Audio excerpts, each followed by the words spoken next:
Yep. Man. All right, we're going to talk about something I was super excited for when I first saw it and didn't read it. I saw 1-drop, 1/1, and I saw Hierarch. I just scrolled past it. I just saw, tap, add 1 mana of any color to your mana pool. I am in heaven because everybody knows the legendary Noble Hierarch. And the card's pretty good. It has Exalted on it, so it's really Noble good. Hierarch is good, of course. Yeah, that card's pretty good. But if you're building a cube and you don't have one of those, or if you're new to Magic and you don't have one of those, you really would not want to fork over money for a Mana Dork when you have so many other Mana Dorks to use between Birds of Paradise, which is going to be everybody's first pick anyways. Yeah. Because it's amazing. Elvish Mystic, Land of War Elves, Findor Elves, Elves of Deep Shadow for black, and Alvin Pilgrim from white. You can probably fill up your 1-drop slot and not really have to worry about Noble Hierarch. But here comes another 1-drop maybe for any color mana, 2 mana pool. But no. Nope. Unless you have, some kind of haste card that does hasty things turn 1. This is just going to sit there turn 1 and not do anything. And you're going to be hoping that turn 2 you can swing in with a 1/1. And if you swing in, then after it's tapped, do you get a little Birds of Paradise? Not even Birds of Paradise, because it's going to be tapped on your turn 2, so you can't even use it turn 2. You have to use him turn 3 because of Renowned. He's actually a lot worse than I thought he was. I didn't realize he doesn't have Vigilance off the top of his head. So you'll have 4 mana on turn 3, which is not impressive. That's normal. Even with an add 1 mana of any color. No. Because Mana Confluence, 1 life. Oh, no. But reliability. City of Ass. Ow. Yeah. Look at that. It already works. But it's a 1/1 that you have to hit with turn 2 and then hope that it lives turn 3 so you get that extra. It's so much effort to put in just for him that it's really not worth it. It's like they wanted to reprint Noble Hierarch but wanted to nerf it, and this is what happened. That they kind of did this in the set a lot. They wanted to bring something back but nerf it at the same time. And this is easily the worst Too one. far. What's wrong with you, Wizards? Why'd you do this? And now let's talk about Thopter Spy Network. Ooh, it's a 4-drop enchantment, 2 blue, 2 colorless. At the beginning of your upkeep, if you control an artifact, put a 1/1 colorless artifact Thopter, I said artifact twice. Thopter artifact creature token with flying into the battlefield. Whenever 1 or more, which kind of sucks, artifact creatures you control deal combat damage to a player, draw a card. And they're flying. They're flying. Oh, that's a turn 2. I might start drafting Thopters. You know what I can see happening? What? Thopter Foundry combo coming back. With Sword of the Me? Yeah. Yeah? With Tinker. Yeah. Yeah. No, I play that. That's too good to not really play. good. That's ridiculous. And it's an enchantment. It's an enchantment, which is going to go into a blue-white enchantment control shell. Of course, and it's just harder to get rid of. And it makes blockers fodder. Flying blockers. Flying fodder blockers that you can make bigger with stuff like Divine Favor. No, the black version of that. +3/+1. Dark Favor? Dark Favor, wow. Yeah. The black flavor. I was thinking Intangible Virtue. Gross. Intangible Virtue. Another Phantom Soldier. Yeah. Ugh, it's getting gross. Yeah. And the second best card for Cube. Demonic Pact. Yeah, I was looking at that. It took me a minute to understand it, but I ended up kind of liking it. You can't help but like it. It's flavorful because she made a pact with 4 demons, Liliana, to get her power. And basically, she's going to live very, very long because of it. But if she ever turns on them, they can all kill her. Well, she's going to live for 3 turns. Because she loses on the 4th. Or, well, we'll get to the idea I have for it later. Okay. Why it can be really good and also really bad. Let's just keep going. Onto a card that is probably going to go into the cube pretty fast. The green Tauren Mauler. Oh, Mana Gorger Hydra. So I looked at him, it was like, A 1/1 at turn 3, and when a player casts a spell, put a +1/+1 counter on it, it seemed too good. And I thought about it.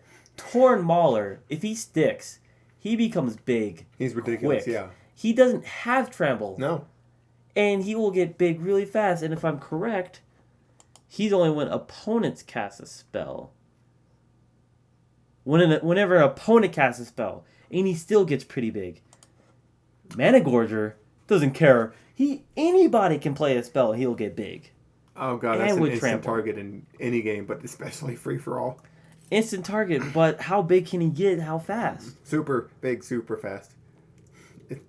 Like, I mean, you you'll play probably him down. cast him turn 3 and have nothing else to play. You'll play him turn 2.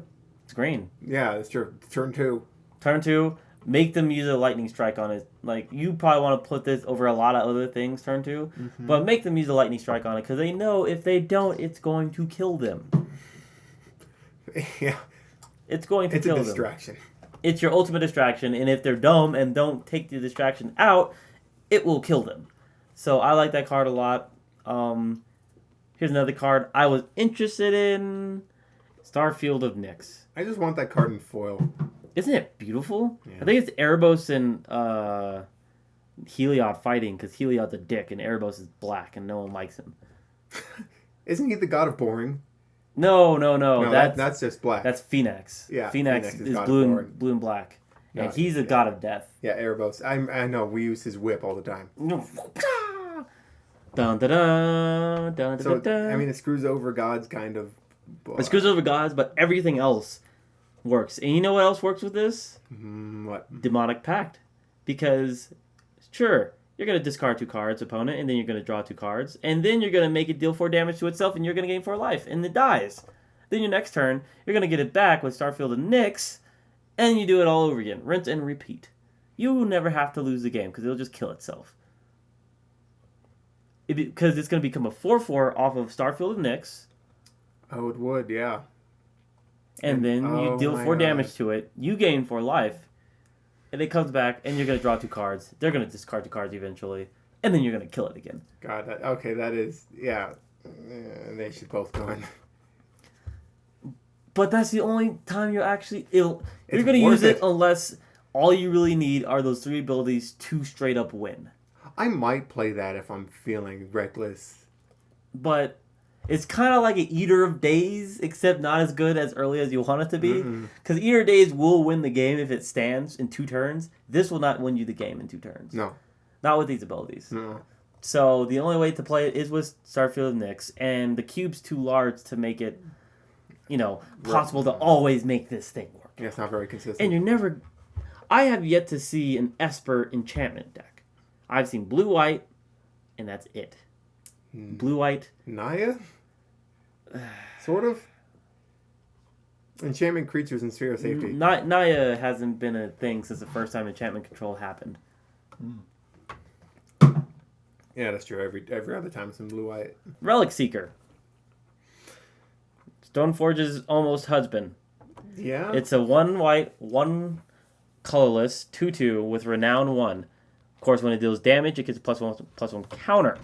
When it becomes renowned, search your library for an equipment, reveal it, and put it into your hand. Then shuffle your library. It's decent. It's good. It's not bad. Yeah, but you can't cheat out a super artifact on turn 3. So, No. I I think think you just get a sword out in turn 3. yeah, you could. No. Yeah. You turn 3, you don't do anything, you just attack with them. They'll probably block. The problem is they'll probably block this, even with a 1/1. So you have to be really ahead of the game to be able to get a sword out turn 3.